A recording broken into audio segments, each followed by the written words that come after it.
एक बार दिल्ली दरबार में सम्राट अकबर का एक दरबारी किसी शर्त पर बीरबल से हार गया। भरे दरबार में सबके सामने उसे नीचा देखना पड़ा। इस बात पर वो मन ही मन बहुत लज्जित हुआ और उसने अपने को बहुत अपमानित महसूस किया। उसने सोच लिया कि समय आने पर वो बीरबल से अपने अपमान का बदला अवश्य लेगा। कुछ दिनों के बाद यात्रा का बहाना कर उसने बादशाह से छुट्टी ली और अपना नाम पता बदलकर बहुरूपिये के करतब सीखने लगा। बहुत जल्दी वो इस कला में दक्ष भी हो गया। जंगल के जानवरों से लेकर पशु पक्षी तथा स्त्री पुरुषों की नकल उतारते समय मालूम न होता था कि यह सचमुच कोई दूसरा आदमी है। इस कला में माहिर होने के बाद जब वह दिल्ली लौटा तो तरह तरह के स्वांग रचकर लोगों को दिखाने लगा। धीरे धीरे सारे शहर में उसके अभिनय की प्रशंसा होने लगी। बादशाह के कानों में जब ये बात पहुंची तो उसका कमाल देखने की इच्छा प्रबल हुई। बादशाह ने उसे दरबार में बुलवाया और सारी जानकारी ली। बहरूपिया बोला, हुजूर, मैं शेर का अभिनय बहुत अच्छी तरह कर सकता हूँ, किंतु उसमें किसी का खून हो जाने की संभावना भी है। यदि आप एक खून की माफी दे दे तो मैं आपको अपना कमाल बखूबी दिखा सकता हूँ। ऐसे समय में आपके दीवान का भी वहाँ रहना जरूरी है। अकबर ने उसे एक खून की माफी दे दी। जब बहरूपिया अपने घर लौट गया तो बादशाह ने बीरबल से बोला, बीरबल, स्वांग के समय तुम्हारा वहाँ रहना जरूरी है। यदि तुम ना रहोगे तो बहरूपिया शेर का स्वांग नहीं दिखा सकेगा। बीरबल ने बादशाह की आज्ञा स्वीकार कर ली, किंतु बहरूपिया की बातों से उसने जान लिया कि दाल में अवश्य कुछ काला है। दूसरे दिन ठीक समय पर बीरबल दरबार में हाजिर हो गया। इधर शेर का स्वांग बनाकर बहरूपिया भी उछलता कूदता दरबार में आ पहुंचा। उसकी कला चातुरी को देखकर दर्शक मोहित हो उठे।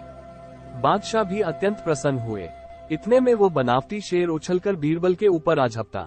लोगों को लगा कि जैसे वो बीरबल को मार डालेगा। उसे मारने के विचार से बहरूपिया अपनी खाल के अंदर चाकू छुपा कर रखे हुए था, लेकिन बीरबल पर उसका वार खाली चला गया। बीरबल को ये बात पहले से ही मालूम थी कि उसके साथ अवश्य किसी तरह का षड्यंत्र किया जा रहा है। अतः वो कुर्ते के भीतर मजबूत कवच पहनकर गया था, जिसके कारण बहुरूपिये का अस्त्र उसके शरीर पर असर न कर सका। बादशाह ने जब देखा कि बीरबल को किसी तरह का नुकसान नहीं पहुंचा, वो शेर के झपट्टे से बच निकला है, तो वो बहुत प्रसन्न हुए। बात को छिपाने के अभिप्राय से बीरबल ने भी बहुरूपिये की बहुत प्रशंसा की। बादशाह ने बीरबल से पूछा, बीरबल, बहुरूपिये ने कमाल दिखाया है, अब इसे क्या इनाम दिया जाना चाहिए? बीरबल बोला, हुजूर, यदि आप प्रसन्न हैं तो इसे 1 साल के लिए दीवान के पद पर नियुक्त किया जाना चाहिए। इससे अच्छा और क्या हो सकता है? ये सुनकर बहुरूपिये का रोम रोम खुशी से नाच उठा। बादशाह ने बीरबल की बात मान ली, किंतु बीरबल ने एक शर्त रखी, यदि बहुरूपिया सती का स्वांग करके दिखाए तभी उसे दीवान बनाया जाना चाहिए। बादशाह ने बहुरूपिये को आदेश दिया कि बीरबल की इच्छा के अनुसार तुम्हें सती का स्वांग अवश्य दिखाना चाहिए, और यदि उसमें तुम चूक गए तो दीवान बनाने की जगह तुम्हें प्राण दंड दिया जाएगा। बहुरूपिये को राजा की आज्ञा माननी पड़ी। दूसरे दिन सती का रूप धारण कर वो दरबार में हाजिर हुआ। बीरबल ने उसकी दवा दारू का इंतजाम पहले से ही कर रखा था। पत्थर के कोयले का एक बड़ा कुंड पहले से ही धधक रहा था। देखते ही बहुरूपिये के होश ठिकाने आ गए। उसने समझ लिया कि बीरबल ने बदला लेने के लिए ये खुराफात खड़ी की है, और अब इससे बचकर निकलना मुश्किल ही नहीं असंभव भी है। बिना अग्नि प्रवेश किए ये स्वांग नहीं दिखाया जा सकता, और जहाँ कुंड में गिरा वहीं प्राणों के निकलते देर न लगेगी। ये देखकर उसका मन डामाडोल हो गया। मन में आया, बादशाह से सारा भेद प्रकट कर दे, लेकिन बादशाह फिर भी उसे क्षमा न करेगा। सोचकर वह ना चाहते हुए भी कुंड की ओर बढ़ा, और अग्नि प्रवेश करते ही उसका शरीर आग से झुलस गया। जब बीरबल ने बहुरूपिये की यह दुर्दशा देखी तो उनका कोमल हृदय पिघल गया। उन्होंने फौरन सेवकों को आज्ञा देकर उसे कुंड से बाहर निकलवाया और उपचार के लिए भिजवाया।